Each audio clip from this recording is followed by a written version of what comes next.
నిర్గమకాండము 31వ అధ్యాయము. మరియు యెహోవా మోషేతో ఇట్లనెను, చూడుము, నేను యూదా గోత్రములో హూరు మనుమడును ఊరు కుమారుడునైన బెసలేలు అను పేరు గల వానిని పిలిచితిని. విచిత్రమైన పనులను కల్పించుటకును, బంగారుతోనూ వెండితోనూ ఇత్తడితోనూ పనిచేయుటకును, పొదుగుటకై రత్నములను సానబెట్టుటకును, కర్రను కోసి చెక్కుటకును, సమస్త విధములైన పనులను చేయుటకును, జ్ఞాన విద్యా వివేకములను సమస్తమైన పనుల నేర్పును వానికి కలుగునట్లు వానిని దేవుని ఆత్మపూర్ణునిగా చేసియున్నాను. మరియు నేను దాను గోత్రములోని అహీసాముకు కుమారుడైన అహోలీయాబును అతనికి తోడు చేసితిని. నేను నీకాజ్ఞాపించినవన్నీయు చేయునట్లు జ్ఞాన హృదయులందరి హృదయములలో జ్ఞానమును ఉంచియున్నాను.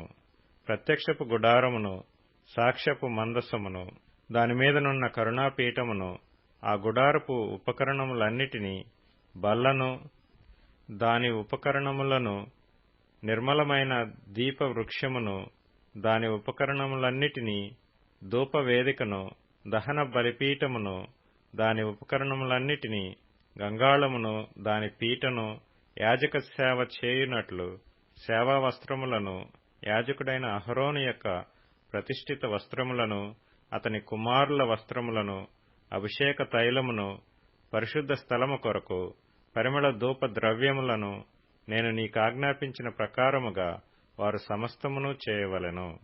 మరియు యెహోవా మోషేతో ఇట్లనెను, నీవు ఇశ్రాయేలీయులతో నిజముగా మీరు నేను నియమించిన విశ్రాంతి దినములను ఆచరింపవలెను.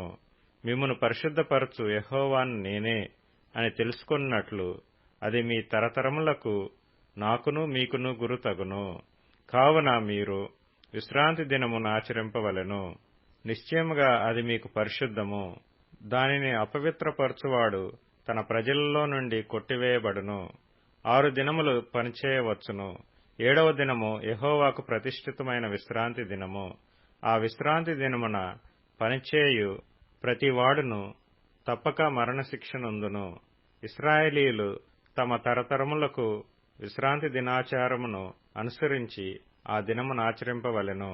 అది నిత్య నిబంధన. నాకును ఇశ్రాయేలీయులకును అది ఎల్లప్పుడూ గురుతయుండును. ఏలయనగా 6 దినములు యెహోవా భూమ్యాకాశములను సృజించి 7వ దినమున పని మాని విశ్రమించినని చెప్పుము. మరియు ఆయన సీనాయి కొండ మీద మోషేతో మాట్లాడుట చాలించిన తరువాత ఆయన తన శాసనము గల 2 పలకలను, అనగా దేవుని వ్రేలితో వ్రాయబడిన రాతి పలకలను అతనికిచ్చెను.